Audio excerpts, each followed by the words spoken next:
এই মন্দিরে মা কামাখ্যা রূপে বিরাজমান। এই কামাখ্যা মন্দির উর্বরতা, শক্তি এবং নারীত্বের দেবী মা কামাখ্যার জন্য বিখ্যাত। এখানে দেবীর যোনি পতিত হয়েছিল বলে মনে করা হয়। প্রতি বছর দেবীর ঋতুস্রাবকে সম্মান জানিয়ে এখানে এক অনন্য উৎসব অনুষ্ঠিত হয়, যা অম্বুবাচী মেলা নামে পরিচিত। এই মেলাকে নর্থ ইস্টের কুম্ভ বলা হয়। কথিত আছে অন্যান্য সাধন ক্ষেত্রে 12 বছর তপস্যা করলে যে সিদ্ধি লাভ হয়, এই সময় অর্থাৎ অম্বুবাচীর সময় কামাখ্যা মন্দির চত্বরে 4 দিন সাধনা করলেই সেই সিদ্ধি লাভ হয়।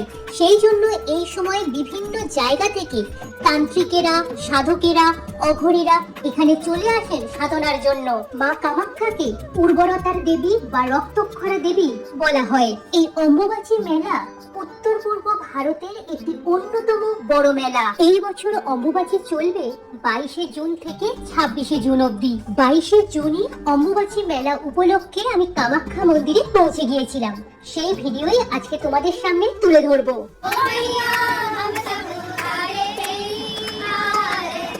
গত 20শে জুন 1, 2, 3, 4, 5 সরাইঘাট এক্সপ্রেসে করে আমি হাওড়া থেকে রওনা দিয়ে দিয়েছিলাম কামাখ্যার উদ্দেশ্যে। এই ট্রেনটা মাত্র এক রাতেই হাওড়া থেকে কামাখ্যায় পৌঁছে দেয়। এই ট্রেনের স্লিপার ক্লাসের ভাড়া 550 টাকা, থার্ড এসির ভাড়া 1410 টাকা, 2 এসির ভাড়া 1985 টাকা, আর ফার্স্ট এসির ভাড়া হলো 3320 টাকা। অপূর্ব ভিউ দেখতে দেখতে নির্ধারিত সময়ের থেকে সামান্য লেটে আমরা কামাখ্যা স্টেশনে এসে পৌঁছালাম।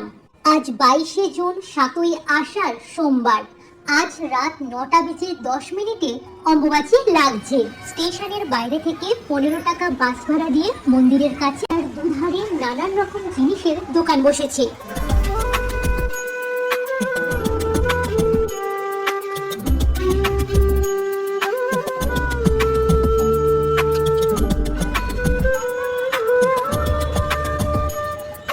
কাল যখন মন্দিরে এসেছিলাম তখনও বাস এতদূর পর্যন্ত আসছিল।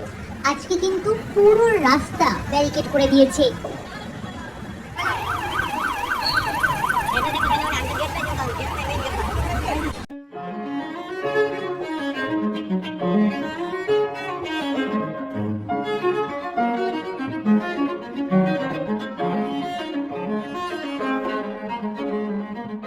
মায়ের নাম শয়ে শয়ে মানুষের সঙ্গে পা মিলিয়ে আমিও ওপরে ওঠা শুরু করে দিয়েছি।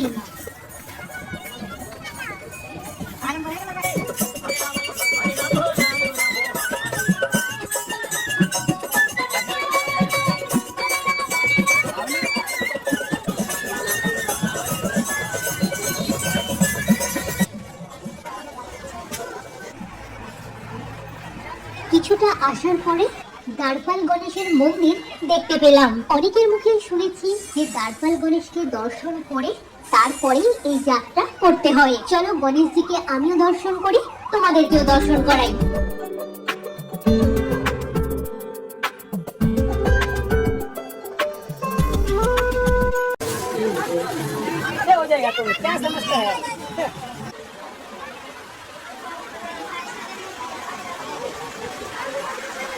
এই কামাখ্যা তীর্থক্ষেত্র একটি শক্তিপীঠ ও তন্ত্র সাধনা কেন্দ্র।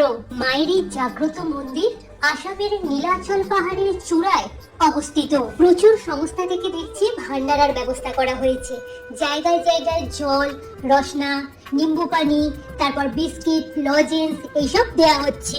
মায়ের কৃপায় উঠতে আমার এখনো পর্যন্ত একটুও কষ্ট হচ্ছে না। দেখো এখানে কত জলের বোতল, সবকিছু পুণ্যার্থীদের জন্যই এখানে। বলতে বলতে অনেকটাই উপরে উঠে এসেছি। দেখো নিচে থেকে ট্রেন যাচ্ছে, দেখা যাচ্ছে। এই প্রপার্টিটা আসাম ট্যুরিজমের আন্ডারে নীলাচল পাহাড়ের ওপরেই রয়েছে। তোমরা চাইলে থাকতে পারো। বুকিং লিংক ডেসক্রিপশনে শুরু হয়। মন্দিরের সামনে এসে শুনলাম এবারে মন্দিরের সামনের পথ দিয়ে প্রবেশ করা যাচ্ছে।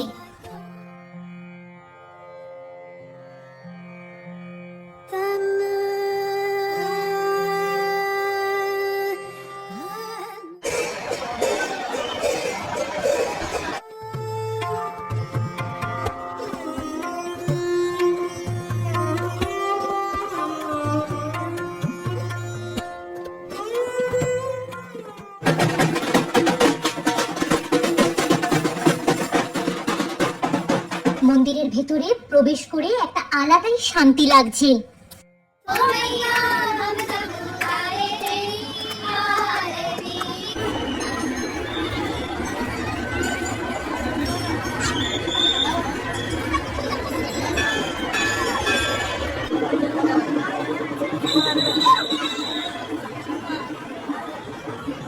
जब मैं महाकुंभ माघ मेला नहीं लगाता था तो मैं ये दिखाता था, लेकिन माता रानी की ऐसी कृपा हुई कि आज महाकुंभ लगा रहा हूँ, माघ मेला लगा रहा हूँ, माँ की कृपा जन जन में पहुँचा रहा हूँ, माँ की सेवा कर रहा हूँ, माँ के द्वारा लोक कल्याण कर रहा हूँ। मैं भक्तों से यही कहना चाहता हूँ कि काम काम रखा जाए, काम को पूर्ण करने वाली महामाया। প্রতি বছর আষাঢ় মাসে কামাখ্যায় এই বিশাল মেলা অনুষ্ঠিত হয়। অম্বুবাচীর সময়টায় মন্দিরের মূল গর্ভগৃহের দরজা সম্পূর্ণভাবে বন্ধ থাকে। বলা হয় এই সময় ধরিত্রী রজস্বালা হন, মা শক্তি রজস্বালা হয়, সেই জন্য এই 4 দিন মন্দির বন্ধ থাকে। এই সময় আসামের সব মন্দির বন্ধ থাকে, শুধুমাত্র ভগবান শিব আর হনুমানজির মন্দির ছাড়া। শুনেছি এই অম্বুবাচীর কদিন নাকি আসামে কৃষিকাজও বন্ধ থাকে। এই নিয়ে আমার কামাখ্যা মন্দিরে দুবার আসা কি যে ভালো লাগছে তা হয়তো আমি ভাষায় প্রকাশ করতে পারবো না।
যত রাত বাড়ছে ততই ভক্তের ঢল লাগছে, শুধু দেশ থেকে নয়